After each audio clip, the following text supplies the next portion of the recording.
But let's now turn to Abuja, where people online right now are saying that President Bola Tinubu is playing the blame game when it comes to the country's lack of constant electricity after the president yesterday called out the power sector's 2013 privatization for present-day struggles. Now, the president made these comments during a speech at the State House while hosting a delegation from Enugu led by State Governor Peter Mba. Let's take a look. You have leaders who had privatized electricity that is not working.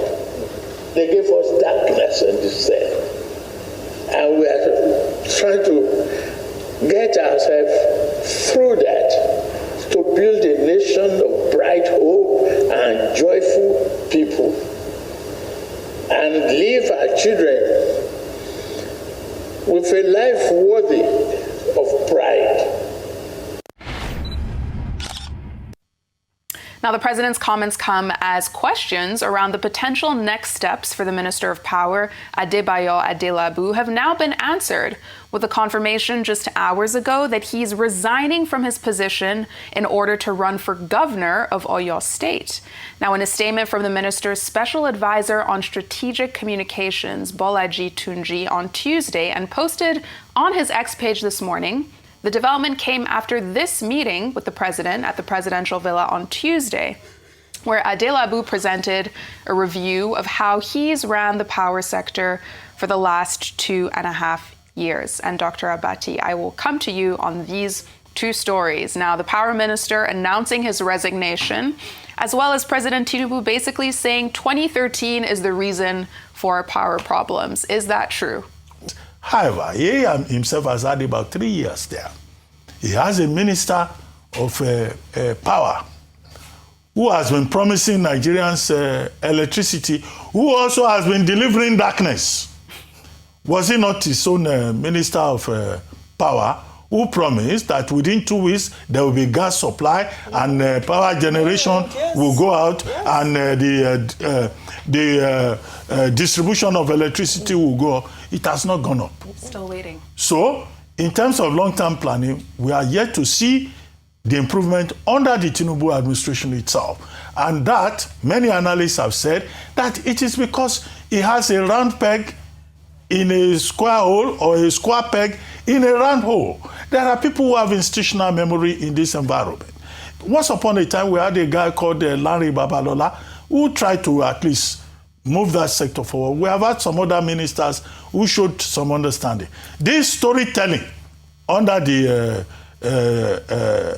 Tinubu administration, we have had enough of storytelling. So if the president has already identified the problem, let him address it.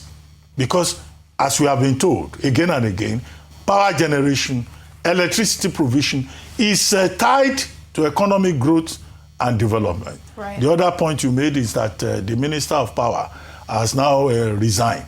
I'm not sure if that has been confirmed, because we've been hearing it as rumor. He is going to resign. He has not resigned. He has changed his mind. He's going to be a governorship aspirant in Oyo State. The situation in Oyo State is not so sure. I think that if Adebayo Adelabu wants to continue with his provision of darkness in Oyo State, he's welcome to do so.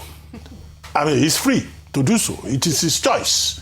So all this uncertainty about where he's going next, I think we've had enough of that. Let us be sure. If he's leaving, let him leave. We will thank him for his services, and he can go and serve his people in Oyo State. What they do with themselves is their own problem in Oyo State. But I'm not too sure whether he has resigned or not. The statement said he's set to resign in coming days. Set to resign. So we need which some is a strange. Why would you tell us you are going to resign? No, just resign. You see, One or the I other. like to call out hypocrisy. When the APC was campaigning against the PDP, they said 16 years PDP cannot provide power. The APC has been there for 10 years now. They have not still been able to provide the power they abused the PDP for 16 years for. President Tinubu, en route to the last election, say, if I don't provide... See, nobody went to meet him. He said it himself. I say, if I don't provide power, do not do what? Do not vote for me. Today, he's not changing the goalpost, talking about the history of power. You see, when people want to distract themselves, they start to talk history. They will talk history from here to Kutuwenji. Is it that President Tinubu is telling us I didn't know the problem in the power sector before he became president? Didn't he say he was going to solve it? What did he do? He gave... Anyway, the tariff system has been there since 2020. He effected the Band A system. When they effected Band A, they promised us it was going to be the game changer. Today, do we have light on Band A? No. No, we don't. Failed promise. So when he's talking about the Genco's role in the power system is just to produce the power. Most of the problem starts with the government again. The transmission company, that the grid is always in terrible situation. Right. Installed capacity over 13,000 megawatt. Installed capacity. Can you load that amount on the grid? No. If you load more than 5,000-6,000 on the grid, you don't know if the grid might take it. He has not talked about revamping the grid. Did he know these problems before he became president? Yes. What has he done anything about it? We don't know. We have not seen. Right. So all of this falls within his purview. And he knew all of this before he became president when he told us that if you don't give us power in the next 4 years, don't vote for me. Has he given power to all Nigerians in the next 4 years, within the 4 years? He has not given power. Thank you. So he has not given the power. And he made a promise. So all of this is talking. They were the ones that were abusing. Obasanjo and Jonathan, PDP then, they didn't do anything in 16 years. Now they have the power. They should give us the power, the electricity.